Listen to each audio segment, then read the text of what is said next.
Boa noite a todos, sejam todos bem-vindos a mais um encontro do Lar Irmã Zarabatana. Agora no ano de 2021, estamos aqui novamente compartilhando do ensinamento da doutrina espírita, aprendendo cada dia mais.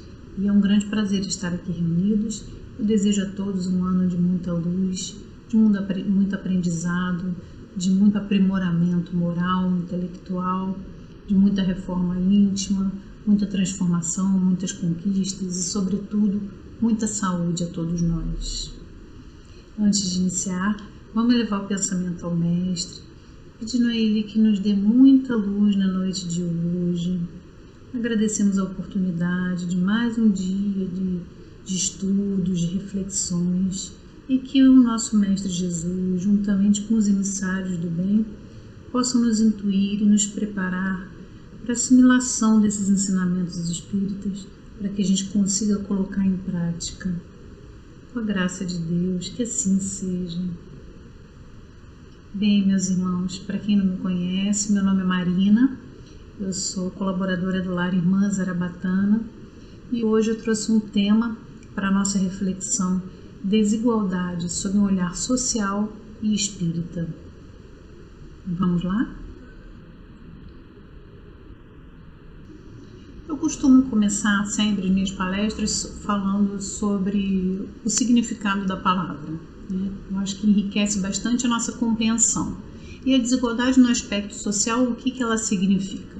Desigualdade propriamente dita, caráter ou condição que não é igual, desigualdade de condições. Já a desigualdade social é um fenômeno social que diferencia os indivíduos, colocando alguns em condições mais vantajosas do que os outros. Materializa-se no espaço social, podendo ser intelectual, econômica ou se apresentar de outras formas, gênero, raça, etc., desde que haja distinção entre grupos, sendo uns favorecidos e outros prejudicados.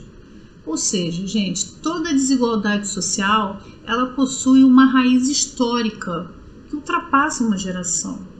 Afinal de contas, as mudanças sociais, elas demoram um intervalo de tempo muito grande para acontecer, né?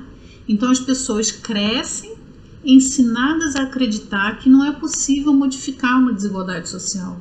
E a gente acaba replicando, a gente acaba deixando de lutar e passa a tomar as mesmas atitudes, porque nós estamos inseridos em uma sociedade que existe uma consciência coletiva, que é passada, a cada geração, e automaticamente as gerações vão agindo de forma idêntica. Tá? E existe uma questão muito importante de ser falada, que é a questão da naturalização. O que acontece? Isso é um dos efeitos da desigualdade. Então, é quando os membros de uma sociedade, eles passam a se justificar, e eles de fato se convencem de que essa é a ordem natural da sociedade. Tá? E a gente se acostuma e vida que segue. Então, a gente deixa de lutar por determinada coisa.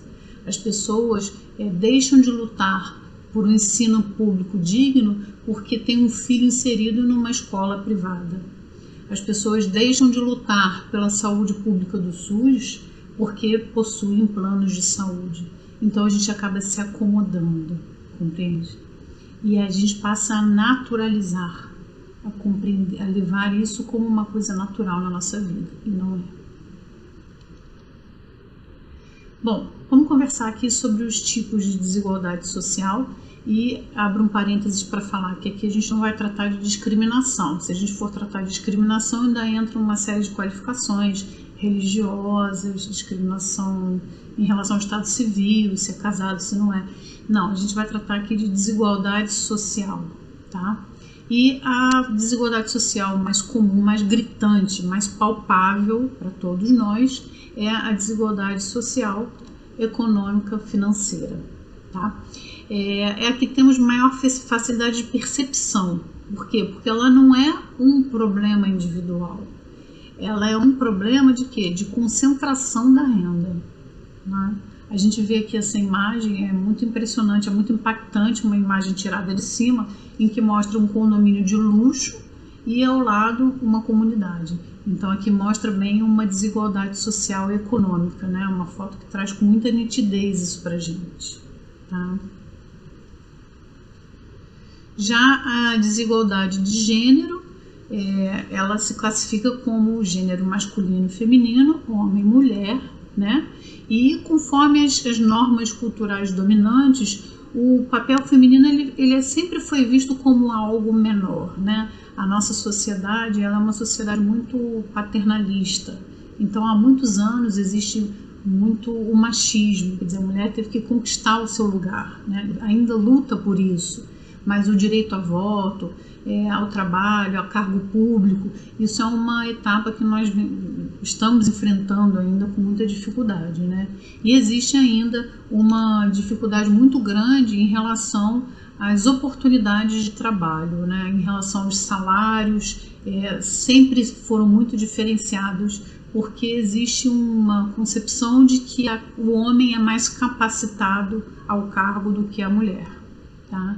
Eu chamo a atenção também para as mulheres muçulmanas, né, e islamismo, e que tem uma dificuldade muito maior. A desigualdade social para uma mulher muçulmana é muito maior do que para nós.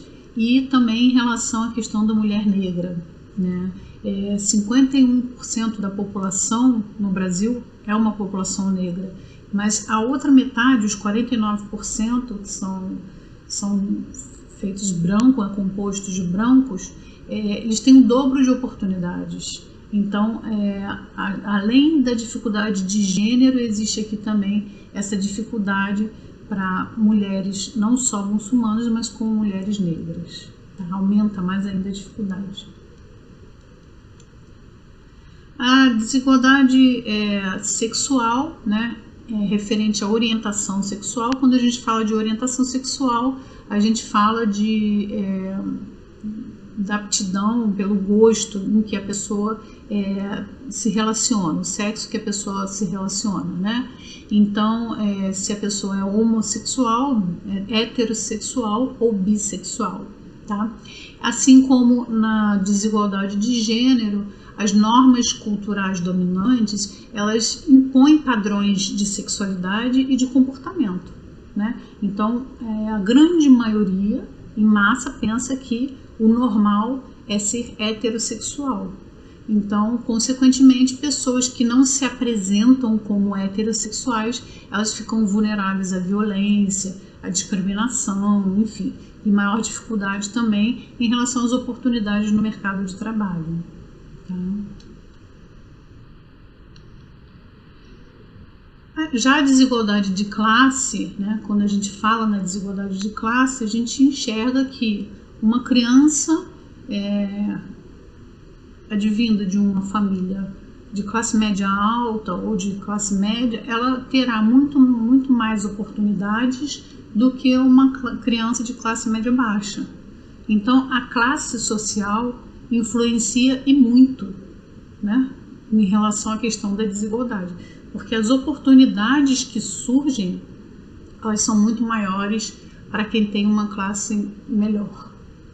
Em relação à casta, que ocorre na Índia, no Nepal, Paquistão, né, ela pode ser dependente de uma ocupação, de uma determinada função, ou principalmente com base na sua origem, na hereditariedade. Tá? Há uma série de restrições atribuídas às pessoas de castas mais baixas, né? Aqui, como mostra a figura, uma das restrições é a partilha de comida, de bebida, que com membros de outras castas, assim como restrições de ir a determinados locais, como prática de endogamia, a pessoa só pode se relacionar com outro membro da sua própria casta, né? E também a imposição de determinadas vestimentas, né? Então, essa casta cria, sem dúvida, uma grande desigualdade social, tá? Em relação à faixa etária, né? Nós sabemos que o idoso ele sofre muito preconceito, existe muito desrespeito com o idoso e uma grande dificuldade de se inserir no mercado de trabalho. Apesar de muitas vezes o idoso ter mais experiência, o mercado de trabalho hoje está exigindo uma atualização tecnológica muito grande, muito avançada. E isso faz com que o idoso fique um pouco atrás dos jovens que estão ocupando os lugares de mercado, né? Existe também sempre uma questão de um preconceito, de a gente achar que o idoso vai ter maior dificuldade de aprendizado, de se inserir, ou pode adoecer com facilidade, enfim. Acaba criando também essa questão da desigualdade. A questão da deficiência física, a nossa cultura dominante, ela impõe padrões, né? Estereótipos, padrões de corpo, padrões de beleza, e o deficiente físico, quer dizer, eles fogem do padrão da normalidade que a sociedade impõe, né? Então, quando foge desse padrão, eles têm uma certa dificuldade de se inserir e acaba criando essa desigualdade. Foi preciso ser criada uma lei que impõe que as empresas contratem os deficientes físicos, né? Então, uma empresa com um determinado número de funcionários, a partir de um determinado número, ela obrigatoriamente tem que ter 2%, que varia entre 2% a 5% dentro do seu quadro de funcionários com um deficiente físico contratado. Mas isso ainda é muito desrespeitado. Apesar de ter sido criada essa lei, muitas empresas não colocam isso em prática e muitas empresas criam dificuldades, como a gente vê aqui, e não criam nem facilidade de acesso para o deficiente físico, tornando até impossível a sua contratação. E a questão da desigualdade racial, né? A desigualdade racial, a sociedade se organiza de uma maneira completamente desigual, né? Então, os deveres e os direitos dos cidadãos, eles não são iguais. Quando a gente fala em desigualdade social, é o que grita mais para a gente, não só a econômica financeira, mas como a desigualdade racial, perdão. As oportunidades no nosso mundo, na nossa sociedade, para a pessoa branca, né, de raça branca, ou para uma pessoa de raça negra. Quando eu me refiro aqui ao negro, existem dois tipos de classificação. Classificação em relação à cor da pele, aí fala em pele branca ou pele preta, ou em relação à raça branca ou a raça negra. Então aqui, hoje no vídeo, eu vou me referir à raça negra. Eu acho muito bonito esse nome, negro, mas sem nenhum tipo, por favor, não me levem, porque tem pessoas que preferem ser chamadas de preto, mas por favor não me levem a mal, só por uma questão de classificação. A gente está aqui se referindo à raça e não à cor da pele, tá?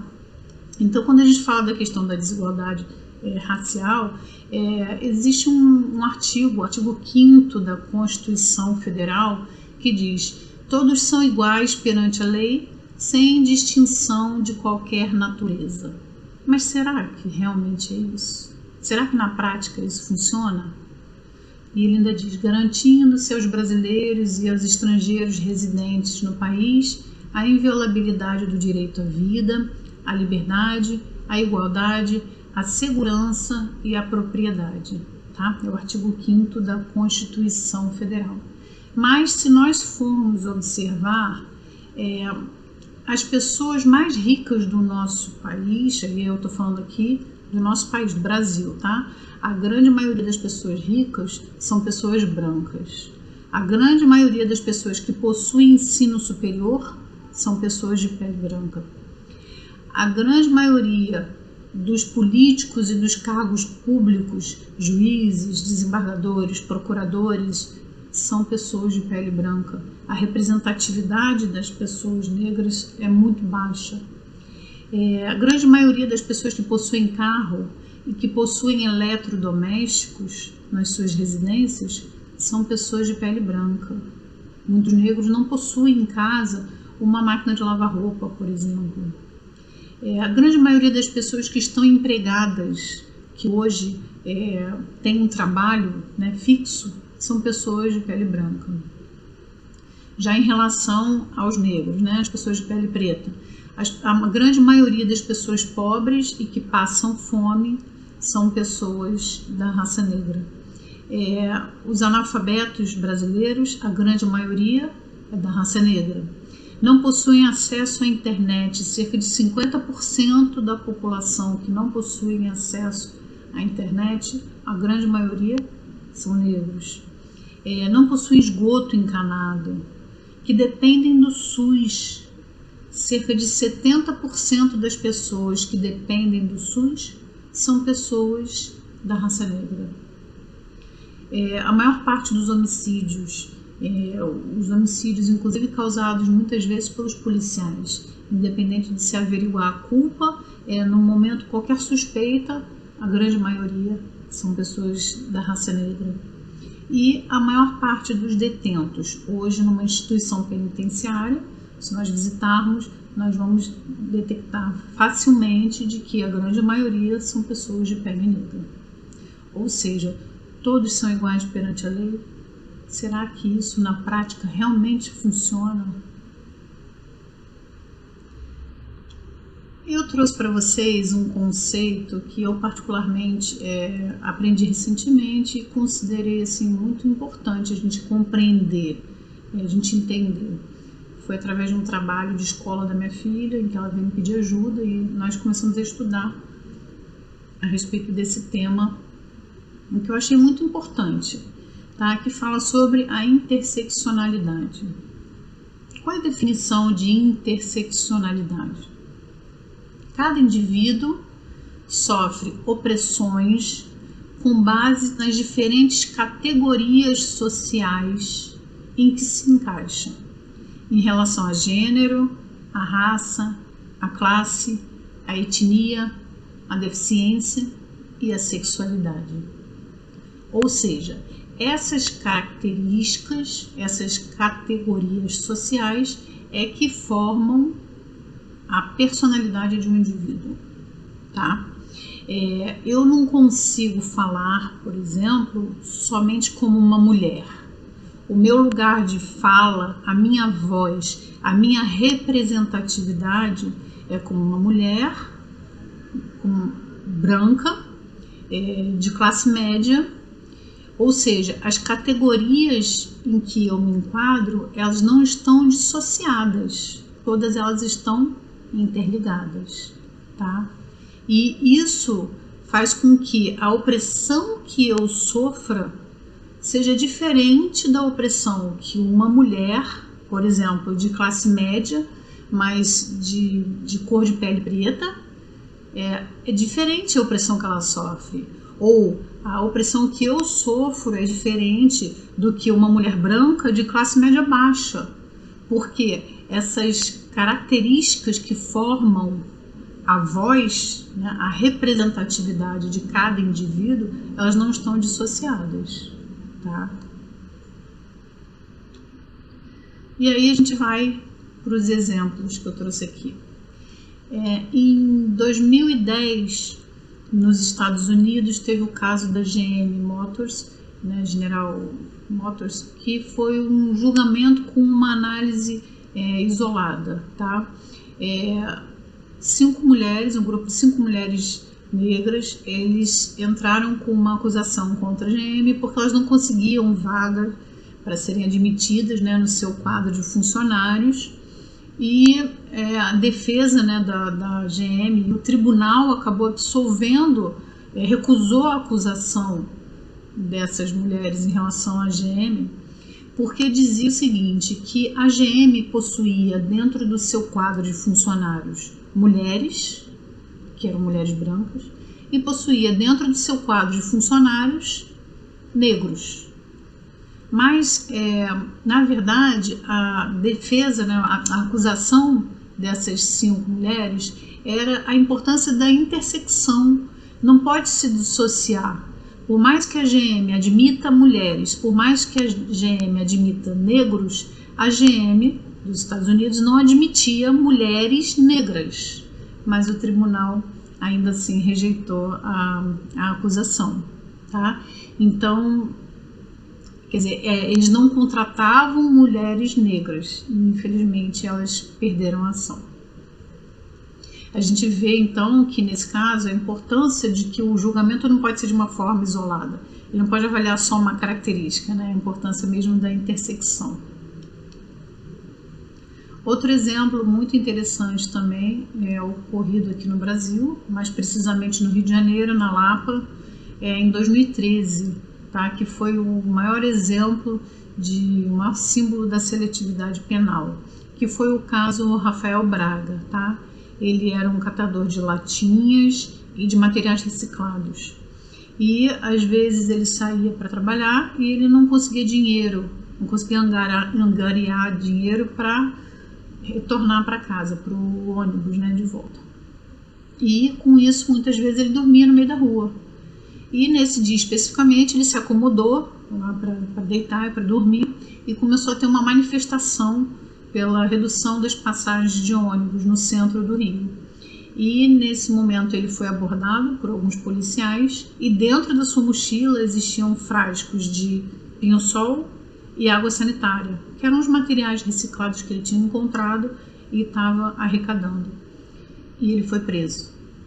Esse rapaz foi preso, ficou preso por 5 anos, depois ele conseguiu prisão domiciliar e, enfim, é um grande símbolo aí de seletividade penal, né? Infelizmente, ele passou por uma situação muito constrangedora, né? Você carregar um frasco de pinho-sol ou um frasco de água sanitária na mochila, você estar portando, não é crime, mas mesmo assim ele foi preso, tá?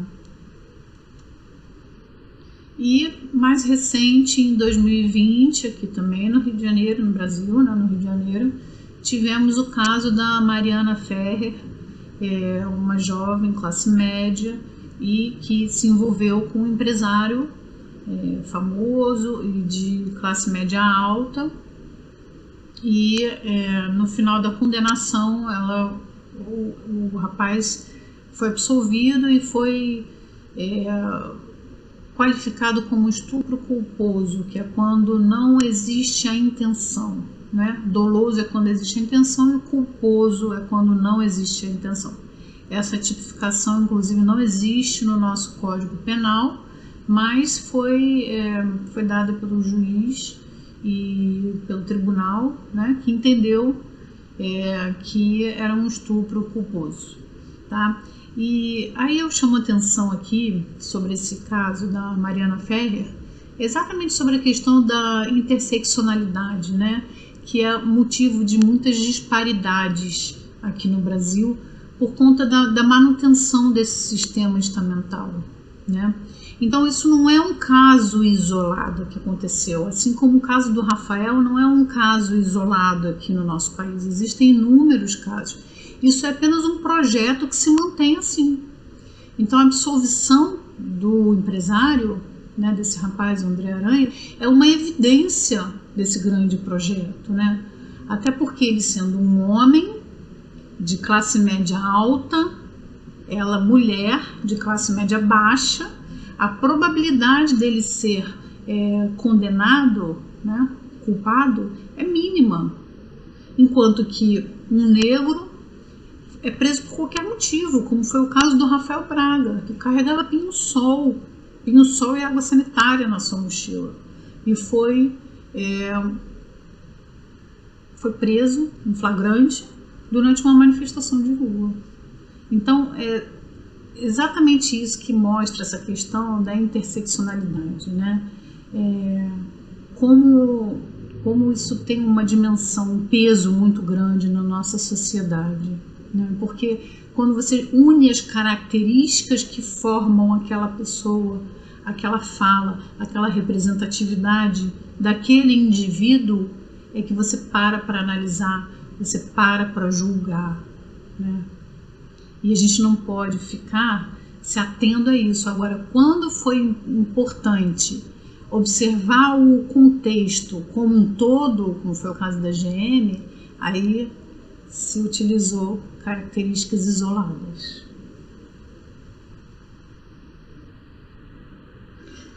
Bom, vamos dar sequência e falar um pouquinho sobre a desigualdade sob a ótica espírita. Tá? O Livro dos Espíritos, no capítulo 9, ele tem um capítulo exclusivo para isso que fala da lei da igualdade. Tá? E lá ele faz vários subtópicos que são igualdade natural, a desigualdade das aptidões, as desigualdades sociais, desigualdade das riquezas, as provas de riqueza e de miséria, igualdade dos direitos do homem e da mulher e igualdade perante o túmulo. Tá? A gente não vai poder ver todos aqui pelo nosso tempo, mas vou abordar aqui 3 tópicos bem importantes que eu acho que vale pela nossa reflexão. Livro dos Espíritos, questão 803. Perante Deus são todos iguais? São iguais todos os homens? Ele pergunta.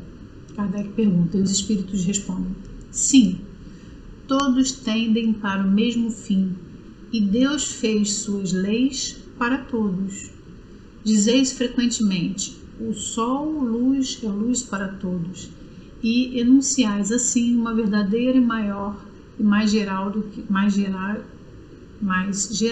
pensais. Todos os homens estão submetidos às mesmas leis da natureza. Todos nascem igualmente fracos, acham-se sujeitos às mesmas dores e o corpo do rico se destrói como o do pobre. Ou seja, quando ele fala que nós estamos sujeitos às mesmas dores, nós estamos sujeitos aos mesmos critérios de evolução, no qual a gente precisa de provas e expiações para o nosso aprendizado moral e intelectual. Deus a nenhum homem concedeu superioridade natural, nem pelo nascimento, nem pela morte. Todos aos seus olhos são iguais. Tá? Então, o Livro dos Espíritos nos ensina: todos nós somos iguais. Então, não deveria existir uma desigualdade entre os homens, uma desigualdade entre as raças, entre os gêneros, entre as religiões, entre os sexos, não é verdade? Questão 804 do Livro dos Espíritos. Por que não outorgou Deus as mesmas aptidões a todos os homens? Deus criou iguais todos os espíritos, mas cada um destes vive a mais ou a menos tempo e, consequentemente, tem feito maior ou menor soma de aquisições. É o nosso aprimoramento, é o que a gente absorve ao longo das nossas reencarnações, é o que a gente consegue evoluir espiritualmente. Tá? A diferença entre eles está na diversidade dos graus da experiência alcançada e da vontade com que obram, vontade que é o livre-arbítrio. Ou seja, é a nossa vontade de querer abraçar os ensinamentos e colocá-los em prática. Não basta a gente ler e aprender, nós temos que praticá-los. Né? Daí o se aperfeiçoarem uns mais rapidamente do que os outros, o que lhes dá aptidões diversas. Ora, se nós pararmos para pensar, nós temos realmente aptidões diversas.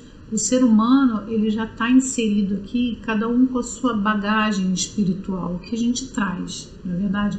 Então, não é uma questão só econômico-financeira.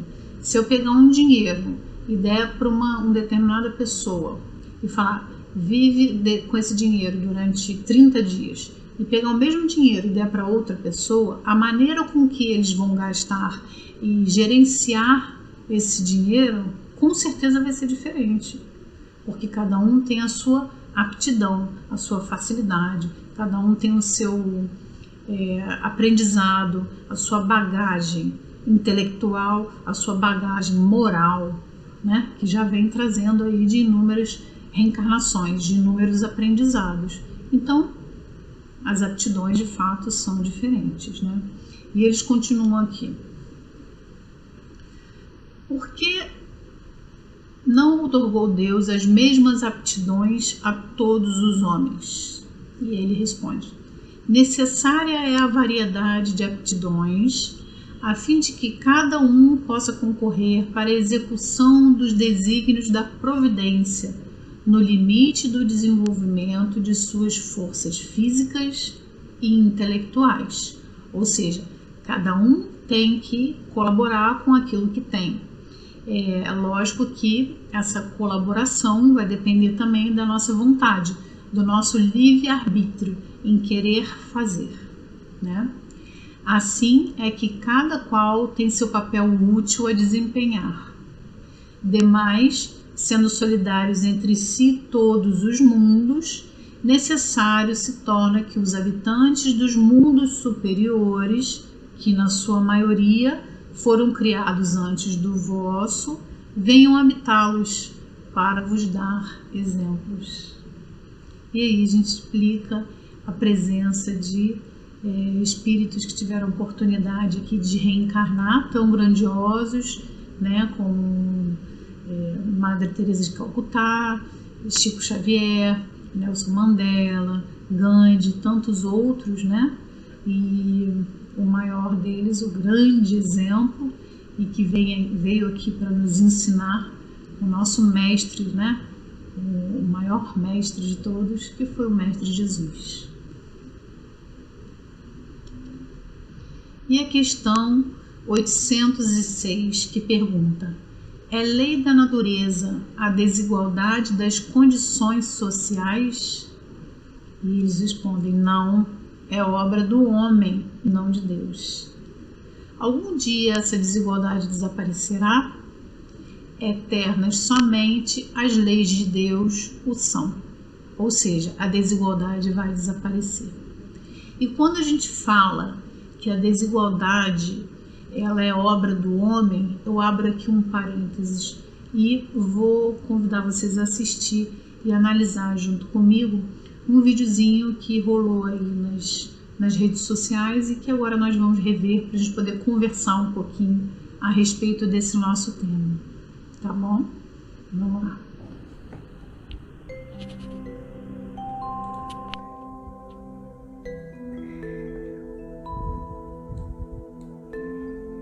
Essa foi uma pesquisa feita na Rússia no ano de 2020, mais precisamente em Moscou, em que eles montaram 2 estandes exatamente idênticos, tá? Com os mesmos brinquedos, as mesmas características, mesmo tamanho, e eles colocaram um estande ao lado do outro para que a criança despertasse interesse em brincar. Tá? E trouxeram algumas crianças de várias idades distintas. Essas crianças olhavam para o estande e num dos estandes estava vazio e o outro com os brinquedos, né? Mas o outro tinha uma criança com uma deficiência brincando e convidando, né? Chamando para que aquela criança fosse brincar junto com ele. Tá? As reações são bem incríveis, né? Nós observamos que as crianças maiores, em que já tiveram um contato maior com a sociedade, um aprendizado maior com a família, elas ficavam constrangidas, mas elas acabavam escolhendo o estande que estava vazio, né? Que não tinha ninguém para brincar. Ou seja, elas optavam por brincar sozinhas, preferiam brincar sozinhas do que sentar lá junto de uma criança especial. Porque elas assimilaram, elas compreenderam que qualquer coisa que foge daquele padrão de normalidade não é o adequado.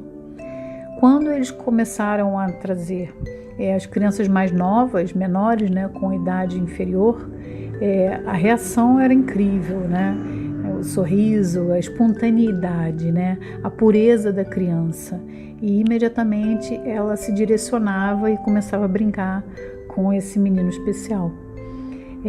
Isso mostra com que uma criança que ainda não sofreu determinada influência da sociedade, ela tem uma reação muito pura, né? E por isso que a gente falou, eu fiz questão de mostrar, né, que a desigualdade social e a discriminação, isso é sim obra do homem, não é obra de Deus. Nós nascemos puros, né, de qualquer distinção, de qualquer julgamento, né, e infelizmente nós somos contaminados pela sociedade o qual nós estamos inseridos, né? E aí mostra uma cena linda de todas as crianças vindo na direção e brincando. Enfim, uma pesquisa bacana e de um grande ensinamento, traz uma reflexão muito grande para a gente.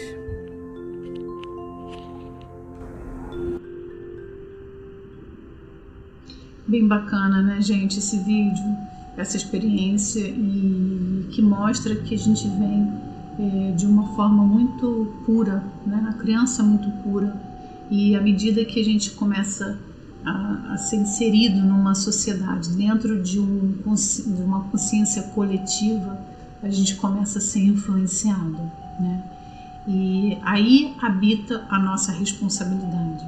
Nós como espíritas, nós como mães, pais, como avós, como tio, tia, educadores, professores, ou simplesmente como um mero cidadão, mas que quer ver o bem do próximo, temos o dever de divulgar a nossa doutrina espírita e de ensinar. Nós somos como gotas no oceano.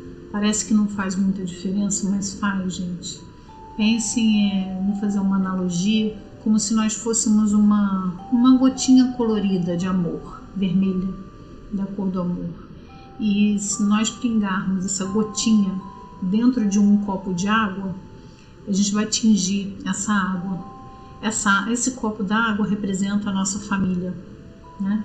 E se a gente consegue tingir e contaminar todo mundo com o nosso amor, com os nossos ensinamentos, com a prática dos ensinamentos de Jesus, certamente essa família toda também vai poder estar apta para ensinar para o próximo, né? E para diluir a sua gotinha no próximo. Um copo de uma água já vermelha de amor, que todos foram coloridos ali, vamos colocar assim, dentro de uma bacia que talvez represente o nosso prédio, um balde, por exemplo, também vai conseguir aos pouquinhos colorir aquela água. E assim por diante, se a gente pensar como o balde sendo o nosso prédio, depois a nossa cidade, a piscina sendo a nossa cidade, uma lagoa grande como sendo o nosso país, e por que não o oceano sendo o nosso planeta. Então que a gente possa, com a nossa gotinha de amor, por mais que a gente ache que é muito pouquinho e que a gente vai demorar muito tempo para colorir o nosso oceano, mas se nós juntarmos, cada um juntar um pouquinho da sua gotinha vermelha de amor, certamente a gente já vai fazer um diferencial. Essa é a nossa responsabilidade como espírita, essa é a nossa responsabilidade como filhos de Deus, né? Querendo a evolução do nosso planeta, em especial nesse período em que a gente se encontra, um período tão importante de transição, então que a gente possa fazer a nossa parte, distribuindo o nosso amor. Gente, estamos chegando ao final e eu vou terminar aqui com 3 pensamentos para a gente guardar ao final dessa nossa reflexão. Esse pensamento de Confúcio, que fala: a palavra convence, mas o exemplo arrasta. Então, que a gente consiga dar muitos exemplos bons, né? Essa outra frase de Nelson Mandela, em que fala: ninguém nasce odiando outra pessoa pela cor da sua pele, por sua origem ou ainda por sua religião. Para odiar, as pessoas precisam aprender. E se podem aprender a odiar, podem ser ensinadas a amar.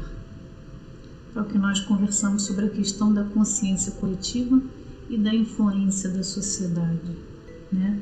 À medida em que nós somos inseridos na sociedade, cabe a nós que queremos fazer um diferencial no nosso mundo, ensinar que o próximo, que as crianças precisam amar, sem distinção nenhuma. E por fim, no Evangelho segundo o Espiritismo, instruções dos Espíritos quando falam da lei do amor: amar a todos os vossos irmãos indistintamente. Gente, muito obrigada pela atenção de todos, muito obrigada a todos vocês que estiveram aqui presentes. Mais um ano que se inicia, mais uma jornada, então que a gente possa estar juntos aí nessa caminhada e que Jesus nos abençoe. Irmã Zarabatana, Corumbá, Curicuri, toda a sua falange de trabalhadores estejam conosco, nos iluminando, nos abençoando e nos fortalecendo, sobretudo aí nesse ano de 2021, que seja um mundo de muito crescimento, de muito aprendizado, de muita transformação e, sobretudo, de muita saúde. Que assim seja, graças a Deus.